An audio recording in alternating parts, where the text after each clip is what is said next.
Nick Wright's my buddy. First things first. He's going to join me now, brought to you by Mercedes-Benz, the best or nothing. And Nick Wright is now joining me. So it's interesting. Sometimes, Nick, you get these trades in any sport. It could be any sport. And it just doesn't make that big a news. And we are in the middle of an NFL season. And so an NBA trade is big on Twitter, but it's not going to be on our shows very much. And I look at what the Lakers did by getting Dennis Schroeder. And I said this last week. I'm like, wow, that's like a huge move for a defending champ to massively upgrade from a position point guard that can run the show. And then they add Montrezl Harrell. And Marc Gasol is a very good low-post defender. And I wake up this morning and I think to myself, does everybody understand that the defending champs got significantly better over the weekend? Am I hyperbolic here? No. Did you see the same thing? You're not hyperbolic at all, and it's great to talk to you as always, Colin. They are the massive favorites. They were the favorites before free agency. Now you have to ask yourself if you could have them or the field. Would you rather have the Lakers or all 29 other teams? I think they're the favorites against the field. Here's the story for LeBron James teams the last decade. Can you survive the 6 to 10 minutes a game he's off the court? If the answer to that question is yes, you win the title. And this team not only can survive those minutes, but I think they can win those minutes. Yeah. Right now, Colin, Kyle Kuzma is their 10th man. They address all of the needs.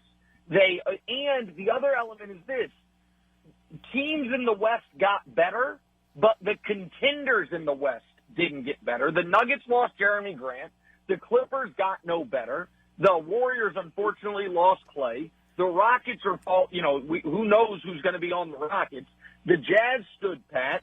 So the Suns got better, right? The Timberwolves got better out west. But those teams aren't competing. The contenders that got better are all in the East. Milwaukee got better. Brooklyn's going to be way better. The Sixers are going to be better. The Celtics, I don't think they got better. And the Heat got a little bit better. The one major loss the Lakers had, Colin, is Avery Bradley. And with respect to Avery, they won the title without him. I mean, I don't blame him for not being in the bubble, but there's no question about can they win without him? Well, they did. So, yeah, it was a masterful offseason by Rob Pelinka. And the Lakers, I would be, barring an injury, I would be shocked if they don't win the title, and I'm saying that before the season even starts. No, I felt the same thing, and I did yesterday. I had 9 guys. I said this generally, and you put it better, but I looked at it and I thought, LeBron could not play, and they could win a game because with AD and Marc Gasol and Harrell, they're big enough. And they've got enough perimeter guys they could score. So I agree with you. I will ask you this. Can I add one thing Go ahead. quick on Harrell? Listen, Harrell has some limitations, and he wasn't on his best in the bubble. I think some of that was the rust and some of that was the loss of his grandmother, which really seemed to affect him. But Harrell's biggest weakness is he is not a rim protector at all, and he's a bad defensive player. The Clippers could not cover up for that because they had no other rim protection. You know how you cover up for that? Playing with Anthony Davis. And so when Anthony Davis doesn't like playing the 5, right? So he's going to be on the court a lot with either Gasol or Harrell. What teams typically try to do is put their center on Anthony Davis, and then what teams would do last year is put their power forward on Dwight or JaVale and essentially say, if you want to run post-ups to Dwight or JaVale because you have a size advantage, fine. If that's not an efficient possession.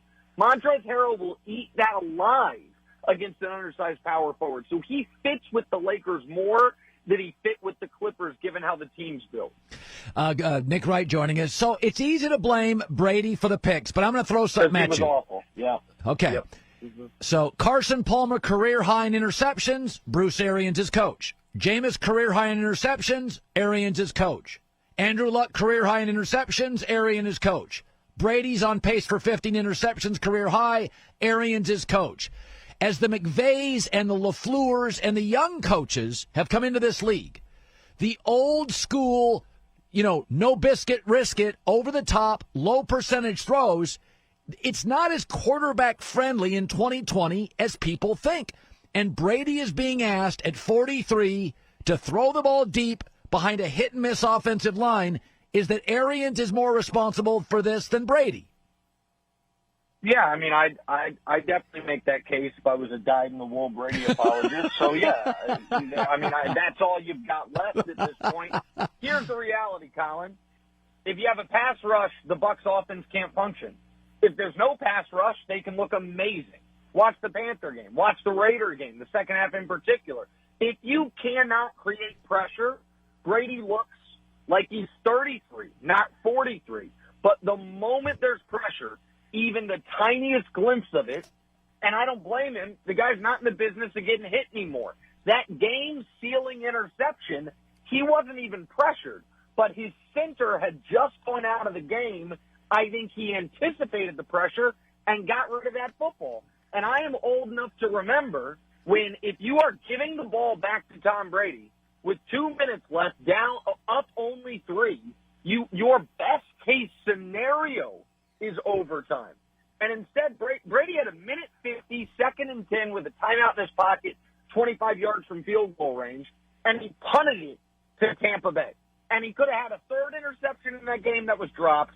He had a fumble in the end zone that somehow was called an incomplete pass. Their best offense was trying to bait the refs into calling pass interference penalties. I mean, listen, man, if there's a pass rush, the Bucs are going to lose. And that doesn't even get to. I'd love to hear. I didn't hear the beginning of the show. I assume you led with it. An evisceration of Tom Brady for once again snubbing the opposing quarterback.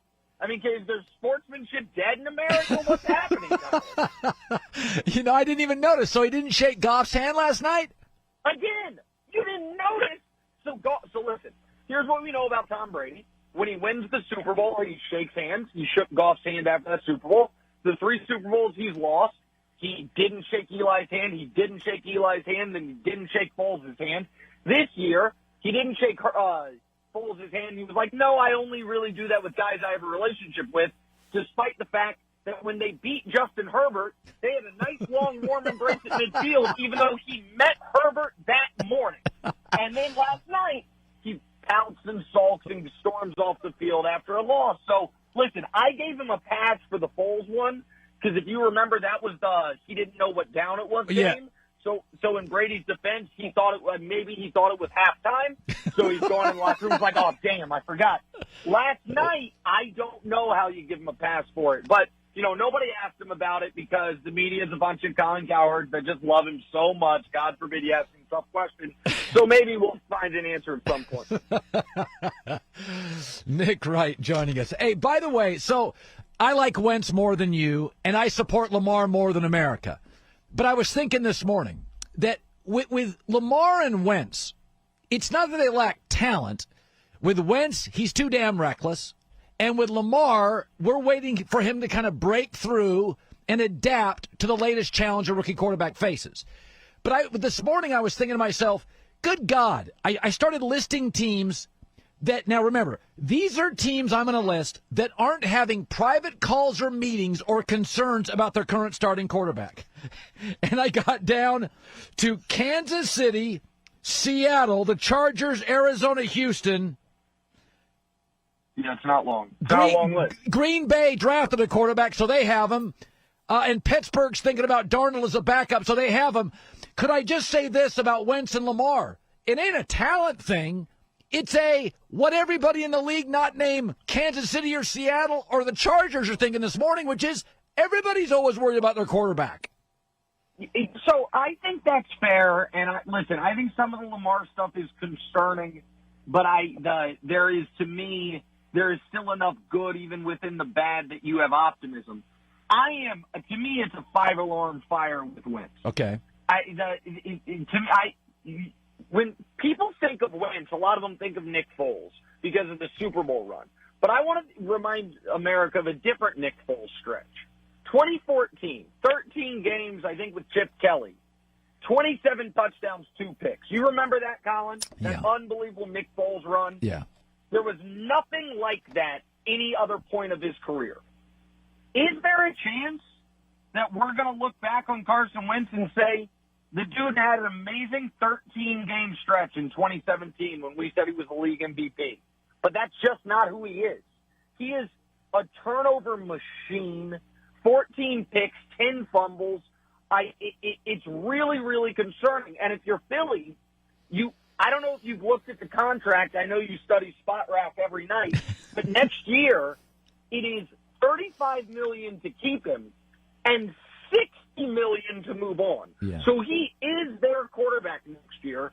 And all he had to do was take care of the football against Cleveland, and he couldn't do it. He hasn't been able to do that. And by the way, I know we're out of time. Just speaking of Cleveland, I'm just curious. Has it dawned on you yet that you currently live in a world where Baker Mayfield's team has a better record than Tom Brady? that washed over you? Have you let that happen? Yeah, I'm fully aware of that. Not overly happy with it, but I can acknowledge, hey, I picked Cleveland to be 9-7 and make the playoffs. So it looks like they'll win 10 or 11. But the shock of the division to me is Baltimore, not Cleveland. I kind of like Cleveland. I think Stefanski next to Gruden's my coach of the year. So I think he's done a great job acknowledging what they are and what they're not. I got to run, buddy. Good seeing you. Good talking to you. See you guys. Bye. All right, Nick Wright. Didn't see him, just talked to him. Hi, everybody. Thanks for watching. Subscribe here to get the latest from the show. Also, be sure to check out more of the best clips from The Herd or go watch a few segments from other shows on FS1.